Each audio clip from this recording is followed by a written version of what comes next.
I was looking for an under sink water filter system that I could put in my kitchen sink.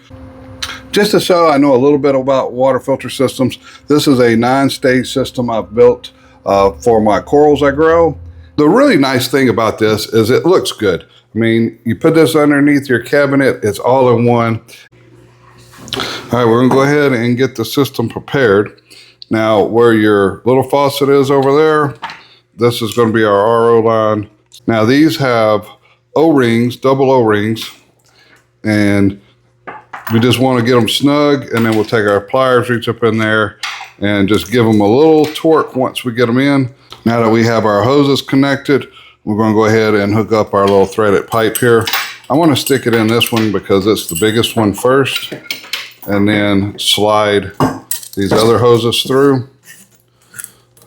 I know you would think you would slide the longer ones through first, but with that little bigger nipple, that one might have a little bit more of a challenge. But it all comes through perfect. And then all we're going to do is just slide this up and thread that right into the bottom of the faucet. Just be careful, these threads can be a little bit sharp.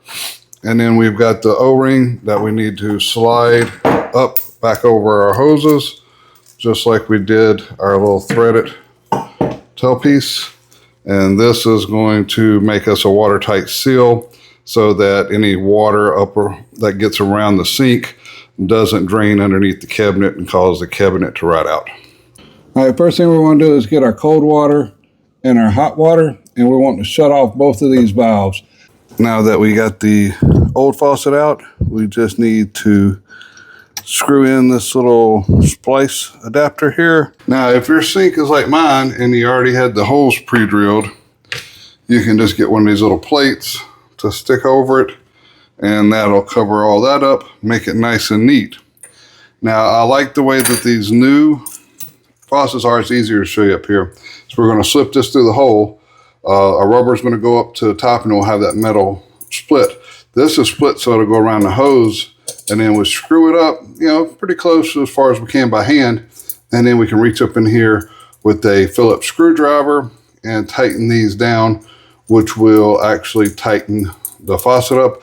And that's a lot easier than having to get up in there like the old days with a wrench to tighten it up with the nut. And then while it's snug, but not super tight, we can still move this just a little bit. Now we're just going to hook up our water lines. This is our cold line here. All right, I'm going to go ahead and pull our plugs out. I heard water sucking back in, so they must test these at the factory, which is good. So our red, which is our 1/4-inch line, is going to be our drain. Our drinking water is what's going to be going to our faucet. Is going to be the blue. And now if you've never used these little quick clamp, whenever you slide this in, you'll slide it in about a 1/4 way, and it feels like it's all the way, but then you get a little bit more pressure and it drops to that second position. That second position is where it's going to make that watertight seal. If you do that, you're never going to have a leak. Now, these, if you push that down, you can pull them back up. So we're down to the fitting, and then it drops that extra little bit. But if you put these little clips in here, then that will hold this up, and so then it cannot come back out. So on our white line, we're just going to make sure that we go ahead and slide our coupler on here, and then we're going to stick that onto our valve. So our red line is just going to go right in here to where our saddle was, and then our blue line will come in to where the connector that's hanging down. Don't forget to turn on our water going to our system, and that should give us pressure. All right, so let's see if we did any good. I'm gonna turn the water on. So this faucet definitely puts out a lot of water quick. So we got 152 parts per million. So now then we'll turn on our little drinking water one here. And we're down to 16. So from 158 to 16, that definitely has taken the majority of our total dissolved solids right out of the system. And now one of the big reasons why I wanted to get this is my local water company, which a lot of them are going to chloramine instead of chlorine, which is an ammonia-based product, and it's cheaper. So let's see what this stuff tastes like. No taste, which is what you would expect for water.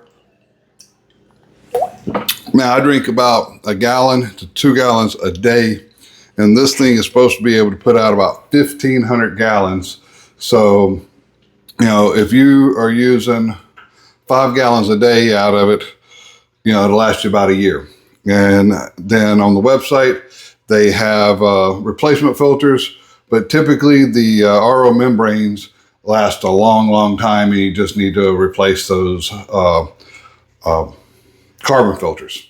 So up to you, but it is nice that they sent you the test meter so you can test your water every once in a while, and if you notice your parts per million are going up, then maybe it's time to change your filter.